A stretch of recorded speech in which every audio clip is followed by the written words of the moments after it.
Have you ever felt like just going through the motions, like you're stuck in a cycle of routine without real direction? And this isn't just a feeling you have, it's something deeper at your core.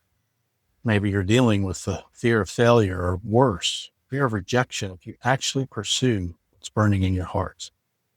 Hey, friends, thanks for joining today on Leading with Bill. I'm Bill Martin, your personal leadership coach, and this is where biblical wisdom can transform your leadership approach. Today, we're going to explore how one of history's greatest leaders moved from feeling completely stuck to living his God-given purpose. And I'll give you a practical framework to start your own journey from stuck to a way forward.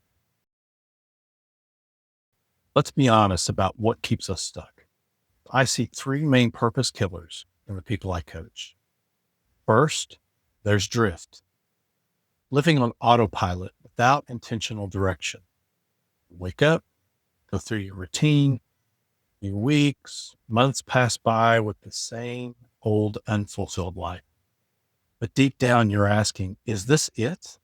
Is this what I'm supposed to be doing with my life? Second is fear of failure.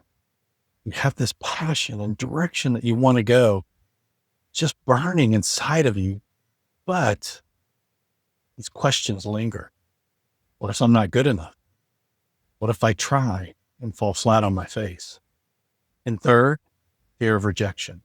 What if others don't accept or support my calling? What if people think I'm crazy for wanting to do something different? Here's what I want you to know.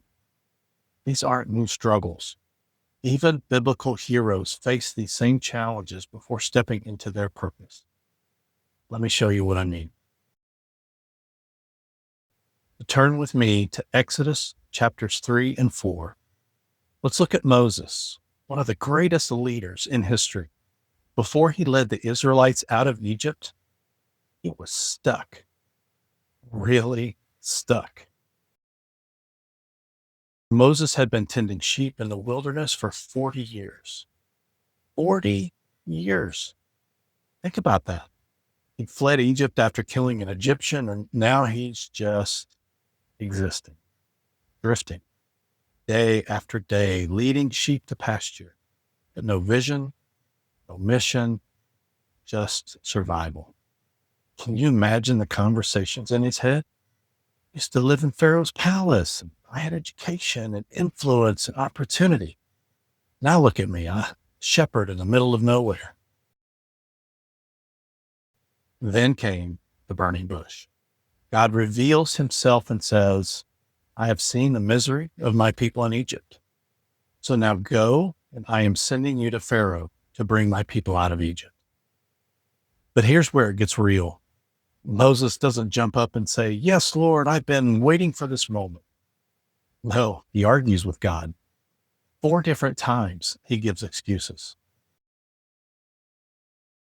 Now look at what Moses says in Exodus chapter 3, verse 11. Who am I that I should go to Pharaoh and bring the Israelites out of Egypt? That's the fear of inadequacy. I'm not qualified for this. Then in Exodus chapter 4, verse 1, what if they do not believe me or listen to me? That's fear of rejection. What if they think I'm a fraud? And in verse 10, pardon your servant, Lord. I have never been eloquent. I am slow of speech and tongue, and that's fear of failure. I don't have the skills for this. But here's what God teaches Moses and us. God doesn't say, Moses, you're right. You're not qualified. No, instead, he says, I will be with you. God doesn't call the equipped. He equips the called. When Moses says he can't speak well, God says, who gave human beings their mouths? Now go. I will help you speak and will teach you what to say. The breakthrough isn't that Moses suddenly felt confident. Breakthrough is that he learned to trust God's calling more than his own fears. So how do we apply Moses' journey to our lives today? I want to give you a framework you can use this week. It's called the Purpose Framework. P, pray for clarity and courage. Just like Moses encountered God at the burning bush, We need to create space to hear from God. Ask Him to reveal the desires He's placed in your heart. Seek wisdom about your next steps. You is uncover your unique gifts and experiences. Moses had a unique background, raised in Pharaoh's house, but with a heart for his people. What has God equipped you with? What experiences have shaped you for service? Even your struggles and setbacks are part of your story.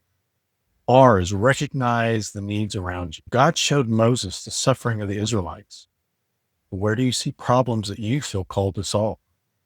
Who is God placing in your path? Your purpose often lies at the intersection of your gifts and the world's needs. T, pursue one small step. Moses didn't lead 2 million people out of Egypt on day one. He started by going to his brother Aaron. The purpose isn't revealed all at once. It's discovering it through obedience. What's one action you can take this week? O is overcome fear with faith. Remember Moses' fears? Well, God didn't remove them. He gave Moses something bigger to focus on.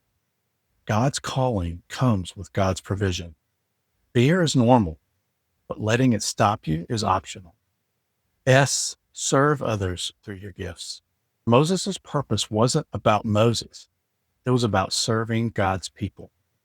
Purpose isn't about you. It's about how God uses you to serve others. Start where you are with what you have. E, expect God to use your journey. Even Moses' 40 years in the wilderness prepared him to lead in the wilderness. Your mess can become your message. God wastes nothing in your story. So here's your challenge this week. Complete the sentence. I feel most alive when I'm. That's often where your purpose intersects with God's plan. Then, like Moses taking that first step toward Aaron, identify one person in your life who might benefit from your unique gifts and experiences. Reach out to them this week. Sometimes discovering our purpose starts with serving one person well. Now, if you're ready to dive deeper into discovering your God-given purpose and values, I have a free values-based leadership assessment. This assessment is available for every person, whether you consider yourself a leader or not. The link is in the description, and it's designed to help you understand the foundation of who God made you to be. Remember, you weren't created to drift through life like Moses tending sheep for 40 years. You were made on purpose and for a purpose. God has equipped you for something only you can do. So what's one step you'll take this week to move from stuck to the way forward? Share it in the comments below. I'd love to encourage you on your journey. Friends, thank you for joining today on Leading with Bill. Trust in the Lord with all your heart. We'll see you next time.